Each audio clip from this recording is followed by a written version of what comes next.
नाज़रीन, मैं हूं सिकंदर बख्श, तो मेरे साथ है इंज़माम उल हक। कल भी बड़ा एक ज़बरदस्त मैच हुआ पेशावर का और लाहौर कलंदर का, और हम तो यही जिक्र कर रहे थे कि लाहौर कलंदर ने बड़ी कोशिश की, इनके काफ़ी उन्होंने बड़े मज़ेदार किस्म के कैचेस छोड़े, जिसके बाद जो है कि पेशावर जीत जाए, मगर पेशावर नहीं जीत सका और काफ़ी सख्त मुकाबला किया उन्होंने, मगर 29 रन से वो रह गए पीछे और मलिक जल्दी आउट हो गया। अगर शायद मलिक खड़े रहते तो थोड़ा सा रिदम बनता और वो हो सकता था पेशावर पकड़ा। तो आपका क्या ख्याल है कि ये जो मैं बात करूं कि मलिक का जो आउट होना था थोड़ा सा उसका असर तो हुआ उसका? बिल्कुल सही कह रहे हैं सिकू भाई।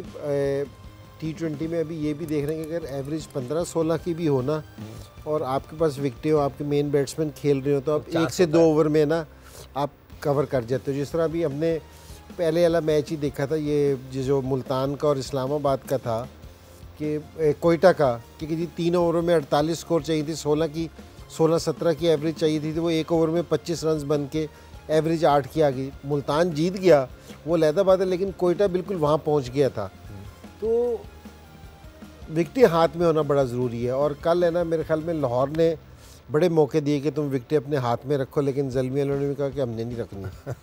अच्छा, ये कल ये भी डिस्कशन हुआ है हमारा आपस में कि ये जो हुसैन तलत को 1 डाउन भेजा गया, उसकी जगह हैदर अली को भेजा जा सकता था। रदरफोर्ड जो नीचे अच्छा खेल रहा था, रिदम में था 70, उसकी थोड़ी बैटिंग ऑर्डर ऊपर करते। डू यू थिंक कि कभी ऐसा होना चाहिए कि कोई नीचे वाला बैट्समैन अगर रन्स करे तो उसको ऊपर कर दिया जाए?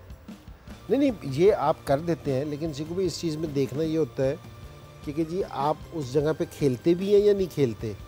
सो अब हैदर अली कोई स्लो खेलने वाला नहीं है। मुझे एक जाली समझ नहीं आई कि राइट लेफ़्ट कम्बिनेशन है ना, क्योंकि जी बास टाइम काम आ जाता है ये, लेकिन सारे टाइम इस तरह नहीं हो सकते कि जी 2 खब्बे ओपनर नहीं हो सकते। जिस तरह पाकिस्तान की सईद अनवर की और आमिर सोहेल की जोड़ी थी, अब वो कहेंगे जी नहीं जी राइट लेफ़्ट हो, ये ज़रूरी नहीं है चीज़ें। क्योंकि जी आपने ना हुसैन तलत को भेज दिया कि राइट और लेफ़्ट कम्बिनेशन हो जाए।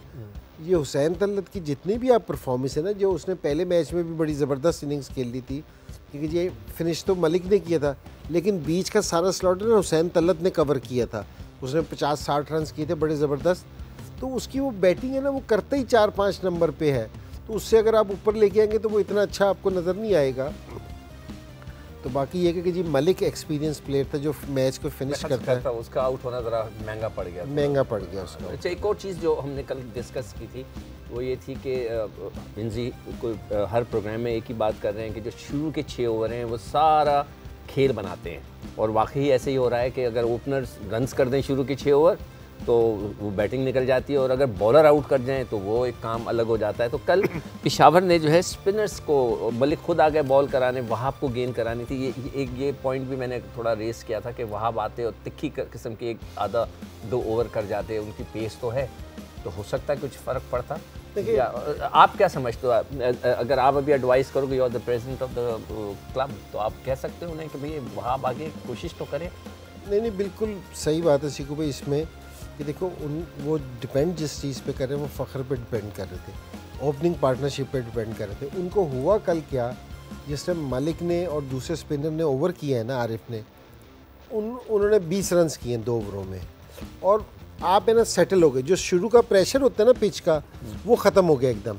उसके बाद जिस टाइम वहाब रियाज भी आया या दूसरा फास्ट बॉलर भी आया ना, उनके ऊपर से प्रेशर ख़त्म हो गया था। होना ये चाहिए था कि कल जिस तरह ही वो आए थे ना, प्लानिंग ये होनी चाहिए थी कि आते इन पे हमला करना है, ब्रस्ट मारना है इन पे, कि अगर इनका ये फ़ख्र हो जाता तो मुल्तान का जो उनका मोराल था ना वो डाउन हो जाना था, फ़ौरन गिर जाता। तो इस चीज़ पे हमला करना चाहिए कि जी आपने अपोजिशन पे अटैक करना किस प्लेयर पे है, कहाँ आपने हमला करना है।